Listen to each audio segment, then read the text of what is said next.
politik Malaysia baru saja menghadapi saat yang mengejutkan.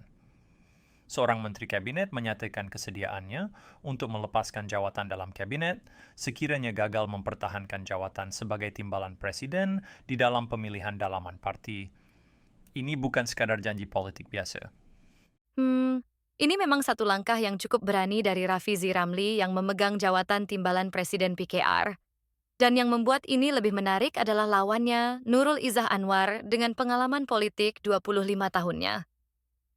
Iya, dan yang lebih menarik adalah bagaimana 13 ketua cabang PKR Kelantan telah memberikan sokongan terbuka kepada Nurul Izzah. Ini menunjukkan sokongan yang sangat kuat di lapisan akar umbi. Dan sokongan itu tidak berhenti di Kelantan saja.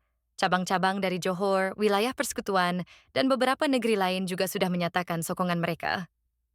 Menurut Datuk Seri Muhammad Suparadi, Nurul Izzah memiliki track record yang kuat bersama dengan akar umbi sepanjang 25 tahun karier beliau di dalam PKR. Tapi bagaimana pula dengan penerimaan Rafizi? Adakah dia benar-benar reda dengan kemungkinan akan kalah di dalam pemilihan parti nanti? Disinilah twistnya. Rafizi melihat kemungkinan kekalahan sebagai kesempatan untuk lebih bebas menyuarakan pendapatnya. Dia bahkan memberikan contoh spesifik tentang ketidaksetujuannya dengan pelantikan Azam Baki sebagai ketua SPRM. Oh, jadi dia melihat ada silver lining kalau dia kalah dalam pemilihan nanti. Exactly. Dan yang lebih penting, dia sudah berbicara dengan rakan-rakannya dari Gabungan Parti Sarawak dan Barisan Nasional untuk meyakinkan bahawa pemilihan dalaman parti ini tidak akan mengganggu kestabilan pentadbiran parti. So, ini seperti menunjukkan tingkat kedewasaan politik yang tinggi ya. Meskipun ada persaingan dalaman, kepentingan nasional tetap diutamakan.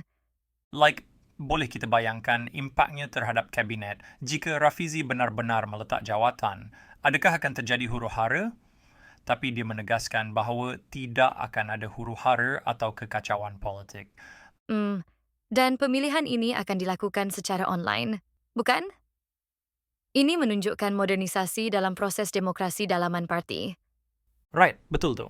Pencalonan untuk MPP, AMK Pusat dan Wanita Pusat akan berlangsung selama 2 hari, diikuti pengundian pada 23 Mei dan Kongres Nasional pada 24 Mei 2025.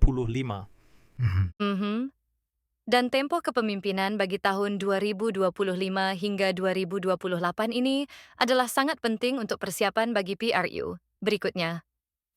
Yang perlu kita perhatikan adalah bagaimana kedua-dua calon ini memiliki kekuatan yang berbeza. Nurul Izzah dengan pengalaman politiknya yang panjang, sementara Rafizi dengan track recordnya dalam pemerintahan.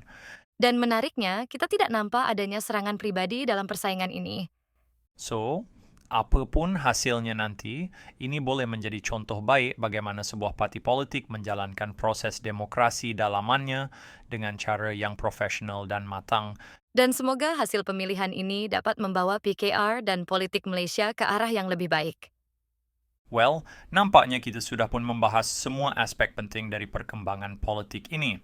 Mari kita tunggu hasilnya pada 24 Mei nanti. Terima kasih kerana meluangkan masa dengan kami hari ini. Jumpa lagi. Jangan lupa untuk like, comment, dan share.